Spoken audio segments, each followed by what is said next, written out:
Well, that's no good. I've finally done a tyre somewhere through this little tricky bit here. Something's punctured straight through the sidewall. I'll see if I can find it. Let's see. Don't know, didn't hear it go. But yeah, it's just here somewhere. It's only in the last few seconds. Just on the left hand side. Can't see any rocks or anything that would have done it today. So yeah, this spot here is not the best spot to do a tyre. I'm blocking off the road at the moment, and tourists come through here and whatnot. So what I'm going to try and do, it's a fairly big tear in the sidewall. I don't want to drive it too far if I can avoid it, because I don't want to damage the rim. So I'm going to see if I can use my plug kit, plug that sidewall enough to get some air in that tyre, and then drive, I don't know, 100 metres up the track and then change the tyre there. I'll see how I go. Wish me luck. Typical, whatever you need is always right at the back of the drawers.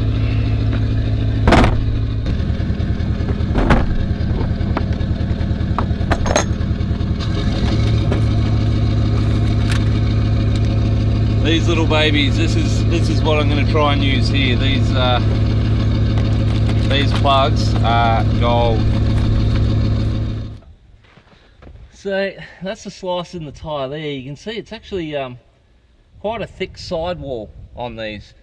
So I'm a bit surprised that there was something there able to cut into that, because I couldn't see anything. But yeah, I'm hoping it's come a little bit off the bead, but I think I can fix that. I'm hoping I can plug that, get some air into it, and get to somewhere where I can change this tyre nice and easily. Maybe even back at camp.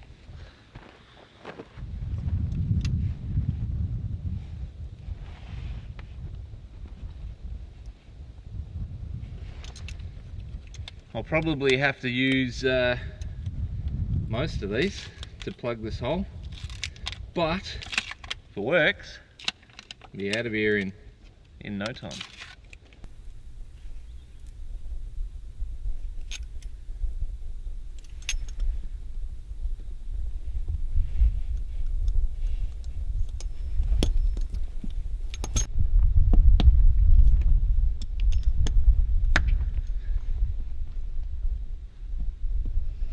I don't actually think this is going to work. Looking at how big this cut is, trying to get this putty in there as best I can, but it doesn't feel right. It feels like the cut's too big. I think what'll happen if I pump this tyre up, this flap's just going to open right up and push these plugs straight out again. So this will actually tell me really quick if this is going to work. So if I put a bit of air in there and this holds tight and the flap doesn't come down, and open it right up, and there's just say a minor leak, I think I'll be able to get some pressure in there. I'll plug that minor leak. But if this with a bit of pressure opens straight up, then I may as well give up and change the tyre right here.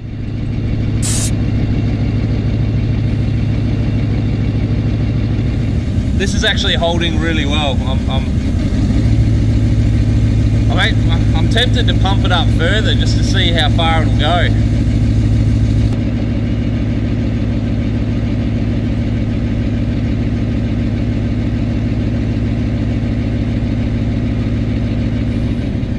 I don't know, might just go slow and see if I can get back to camp, and I'll fix it there in the shade.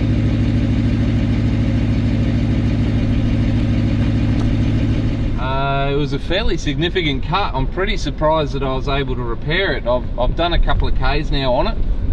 Credit to those tyre repair kits, that's for sure, because that looked like an unrepairable sidewall puncture to me, and the only reason why I even tried is just to see, yeah, have a crack and see if we could fix one that was that bad.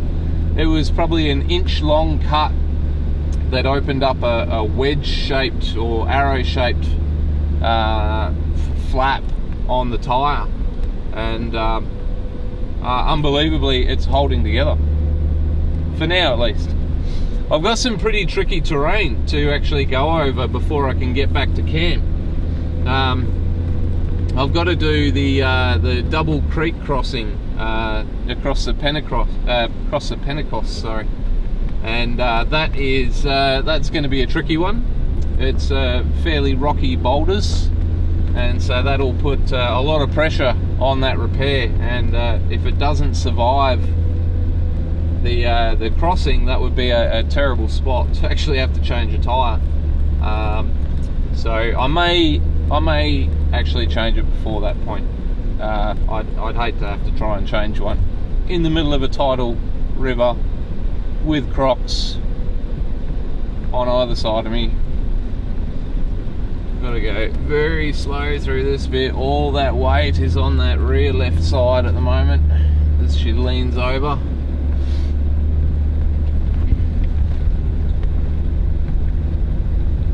So officially, my first damaged tyre on the on my trip, and it happened near the end of the Gibb River Road, so not too bad.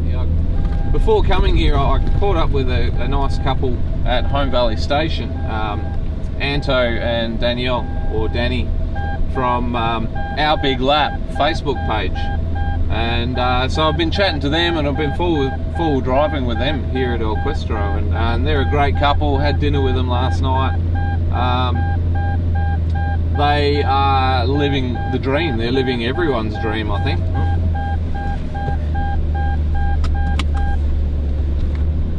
They've got 18 months off. They've packed up the caravan and they've left on a trip around Australia, and I couldn't be happier for them. I think anyone that takes off on one of those big lap tours, good on them. I'd love to be able to do it one day. I hope they have an amazing time. They're a fantastic couple. I've really enjoyed hanging out with them. I'm looking forward to going forward driving with them a little bit more this afternoon. You may know Anto not just from his Facebook page, Our Big Lap, but you may recognise him from Ronnie Dahl's four-wheel drive show. He's a regular on Ronnie Dahl episodes, and yeah, top bloke. Looking forward to catching up tonight for a beer and a little bit more forward driving once I've repaired this tyre.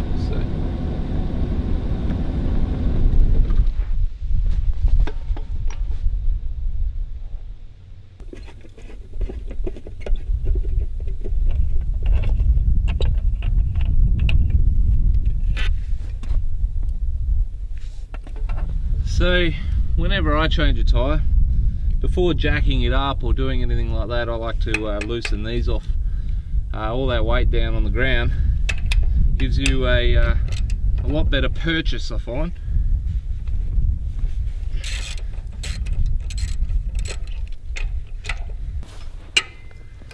Just had to change out to a tyre lever with a bit more leverage. I carry this because sometimes you come across people out in the middle of nowhere and they've got all sorts of different types of studs and whatnot. So, you know, you carry this sort of thing and then you can do most people's tyres for them.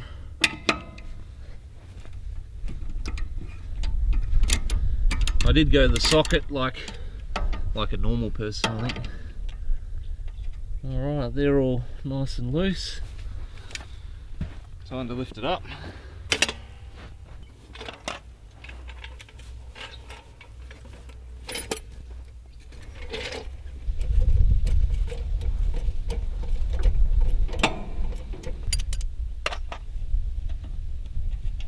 Now, a mistake I've made once before, so I took a tyre off the back without actually making sure it had air in it. I don't know what happened, but I took it off the back and it hit the ground and straight away you knew it was flat. So this time I'm going to give them a tap and make sure of it before wasting my time and ripping it off the rim. or ripping it off its mounting. The only downside to having these Max Trax holders is when you got to change a tyre.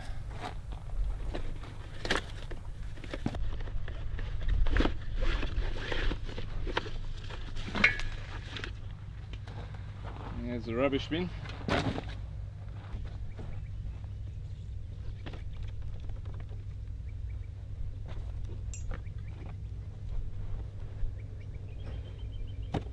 Bloody mechanics and tyre fitters. I don't know why they changed this shit. All the nuts and bolts should be standard on this thing, and then I take the cover off and there's two different size nuts under there. No dramas, because I always run with tools, but I bet you poached them to fix someone else's car, which annoys me. They should have replaced them.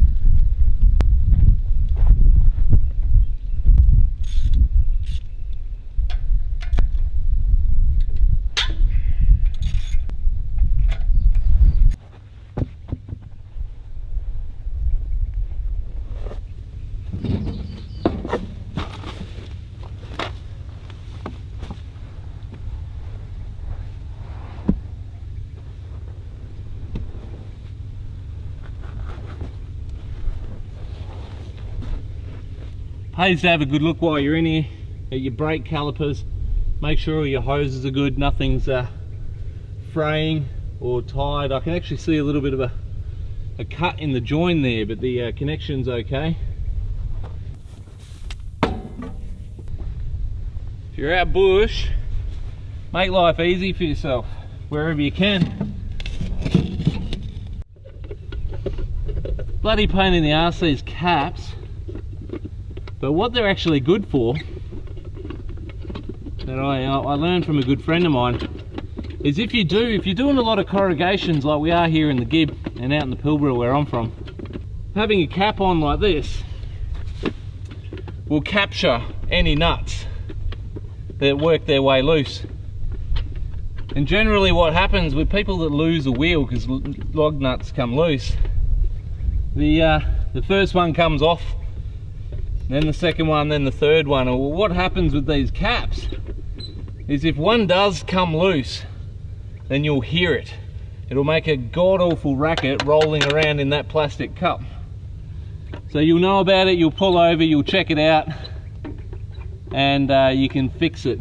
A lot of people don't like these sort of caps. They don't see the point of them. Oh, I see them as a bit of a safety thing. They that one extra thing between you and disaster. The other thing, if you've got a lifted four-wheel drive like I have, you either need to take some timber or something to chock up the bottle jack, but I prefer these. Same as the tyre shop uses. Huge amount of lift. If someone else gets stuck out in the middle of nowhere, I can help them out. Even if they've got a 6-inch lifted 37-inch tyres, this thing will reach it. So I reckon these things are worth getting. Pro Lift hydraulic trolley jacks. You can get them just about anywhere. Servos, the whole lot.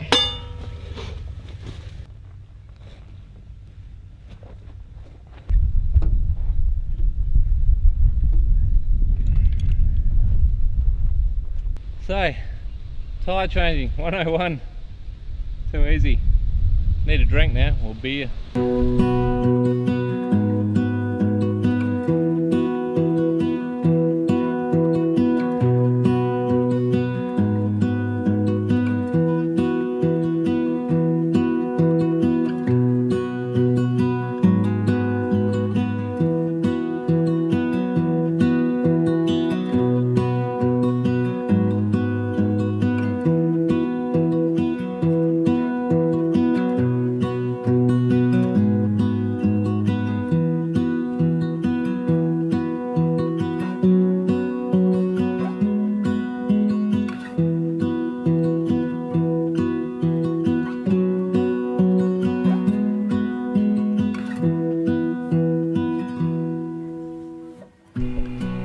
Any trip to El Questro station wouldn't be complete without exploring El Questro Gorge itself, and this for me was by far the best gorge I saw on the entire Gib River Road.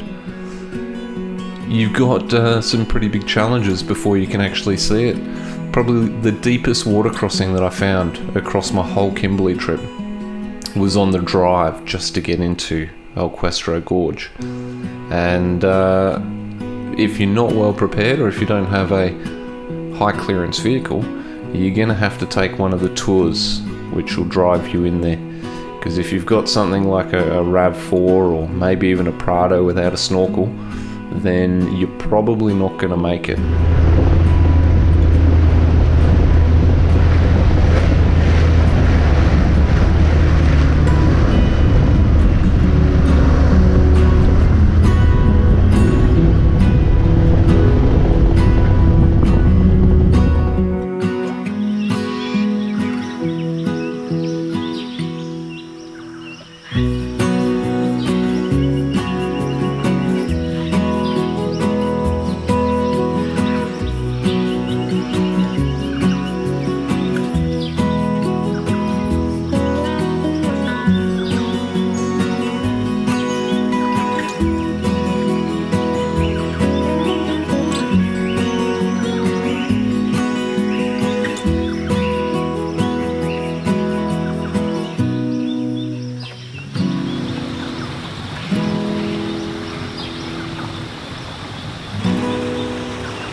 Trekking through Emma Gorge, stunning, crystal clear water, beautiful cabin. This is the sort of place that you can do any time of day. You know, it's nice and cool, you're in the shade. This is a lunchtime sort of trek if you're in the area. Amazing, it's like a different world, it's like a rainforest through here. The water's like glass, you can see straight through it. And beautiful swimming hole right at the very end of it.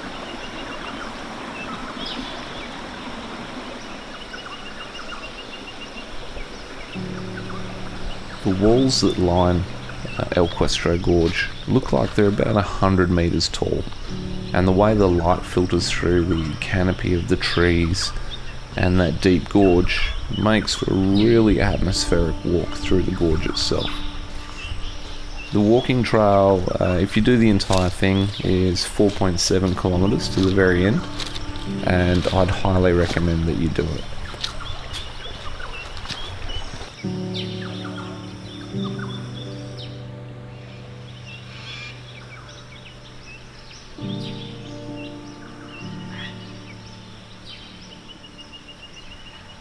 Absolutely up there with the best gorges I've ever seen.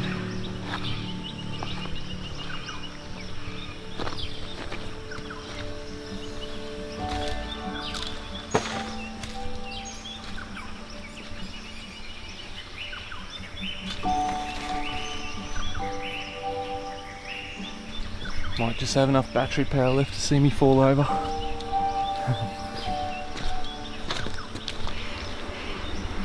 Oh, excellent, it still works. Not even kidding. Turn the camera off after joking about falling over, and then 2 seconds later, slip on my ass, and then watch the camera slide down the rock. The boots get sort of wet, and then they get sandy, and then they get wet and sandy, and the rock's all smooth. It's not that hard a track to get through. It's a bit rugged, you wouldn't want to be 70 and cruising through here, but yeah, you could easily do an ankle or do what I did and slip over. Probably not wearing the best sort of boots. I'm not wearing hiking boots, I'm wearing my work boots, and they're a bit old, so they're a bit the tread's mostly gone on the bottom of them. The camera seems to be okay, so I'm pretty happy about that, because I've only got the one OSMO, and I'm okay. There's only one of me doing all this filming, So yeah, pretty happy. Microphone and everything's okay. So otherwise I'd have to use the drone to do all these fixed sections through the gorges, and that'd give me some funny looks, that's for sure. May also get me kicked out of the park. So many places you're not allowed to have the drone. Really disappointing. Stunning, beautiful spots, and all these signs everywhere. No drones allowed. So for those of you that are ruining it for everyone by doing dumb stuff with your drone, cut it out, because all these tracks are closing by the day.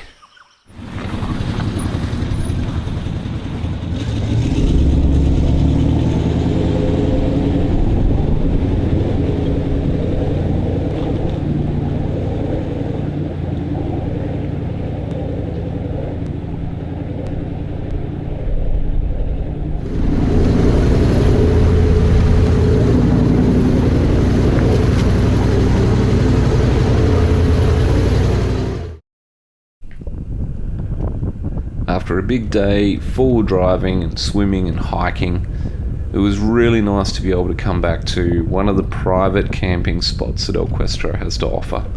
And they're even reasonably priced. You're not even paying that much more than a normal camp spot for one of these. I had my own little section of river and a friendly crocodile that lived in there and fished throughout the night. I really wish I had a night vision camera, because I watched him through torchlight stalk a kangaroo that had come down for a drink. The kangaroo luckily managed to get away before he got there, but just watching the slow, methodical nature of a crocodile on the hunt was a real treat, and hopefully one day I can capture some of that footage for you.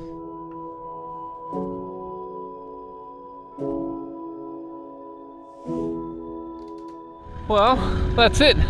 Officially made it to the end of the Gib River Road.